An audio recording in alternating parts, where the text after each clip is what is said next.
George ভাই তার দলের পক্ষ থেকে ব্যাখ্যা দিলেন।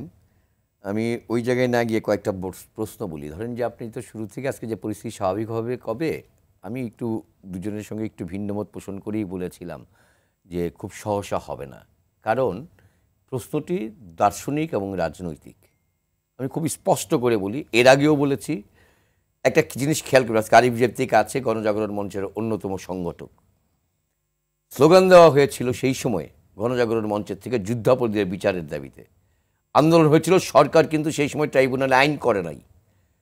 গণজাগরণ মঞ্চ আইন করেছে, সরকারকে আইন করতে বাধ্য করেছে। 70 জন পার্লামেন্ট সদস্য এসে একাত্মতা ঘোষণা করে সেই আইন পাশ করিয়ে তারপর বিচার করে তারা যার যার মতো ঘরে ফিরে গেছে। সেই সময় তুই রাজাকার স্লোগানের পাল্টা জবাব তারা দিয়েছে। কিভাবে? আমি রাজাকার বলে। একটা একটা করে আপনাকে বলছি। শিক্ষক হামলা, বাংলাদেশে কোনো আন্দোলনে কোনো শিক্ষকের উপর হামলা হয় নাই। ঢাকা বিশ্ববিদ্যালয়ের সাবেক ছাত্র হিসাবে আমি লজ্জিত, মর্মাহত। ঢাকা বিশ্ববিদ্যালয়ে আমার শিক্ষক মার খেয়েছে। আজকে থেকে শুরু করে কোনো দিন এই ছাত্রদের 8 দফা 4 দফা একটা দাবির মধ্যেও নাই শিক্ষককে যারা পিটিয়েছে তাদের বিচার করতে হবে। আমি লজ্জিত, মর্মাহত, দুঃখিত, সংক্ষুব্ধ যে ঢাকা বিশ্ববিদ্যালয়ের শিক্ষকদেরকে পেটানো হয়েছে। সে বহিরাগত হোক আর সে ছাত্র হোক, এইটারও তদন্ত হতে হবে, ভয়ানকভাবে তদন্ত করতে হবে। শিক্ষকদেরকে গায়ে হাত তোলা এটা কোনো চারটিখানি কথা নয়।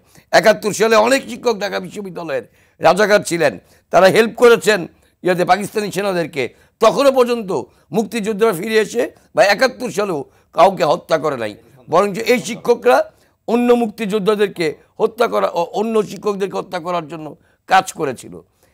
জায়গাগুলো বুঝতে হবে আপনাকে। খেয়াল করবেন, যতগুলো জায়গায় বঙ্গবন্ধুর ছবি ছিল, শুধুমাত্র যদি এই সরকার প্রধান তো এখন শেখ হাসিনার ছবিটা ভাঙতো আমার কোনো আপত্তি ছিল না। প্রত্যেকটি জায়গাতে বঙ্গবন্ধুর ছবি, বিটিভির মুরাল থেকে শুরু করে যত জায়গায় বঙ্গবন্ধুর ভাস্কর্য আছে সমস্ত ভাস্কর্য ভাঙা হয়েছে। বঙ্গবন্ধুর ভাস্কর্য বিরোধী আন্দোলন কে বা কারা করেছে, কারা সমর্থন করেছে? যুদ্ধাপরাধীদেরকে ওই 13 সালে 14 সালে রাজবন্দী হিসেবে আখ্যায়িত করে বিবৃতি দিয়েছে, সমাবেশ করেছে। ওই ছবি আছে। কোন রাজনৈতিক দল, কোন বিরোধী দল? যোগসাজশগুলো স্পষ্ট দেখেন। ফলে লড়াইটা দার্শনিক এবং রাজনৈতিক।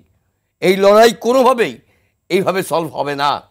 আপনি শুধুমাত্র আইন দিয়ে সলভ হবে না, শুধুমাত্র পুলিশ দিয়ে সলভ হবে না।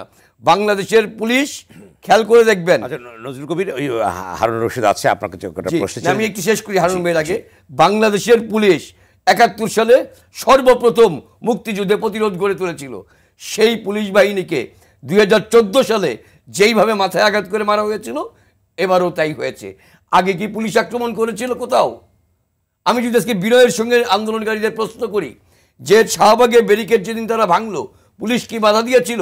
তাহলে সেই দিন মিছিল থেকে কেন এপিসির গাড়িতে দাঁড়িয়ে উদ্যাম নৃত্য করা হয়েছিল? এই প্রশ্নগুলি, আত্মসমালোচনাগুলো আমি আশা করেছিলাম আমার সন্তান সমতুল্য ছাত্রদের কাছ থেকে তারা বলবে।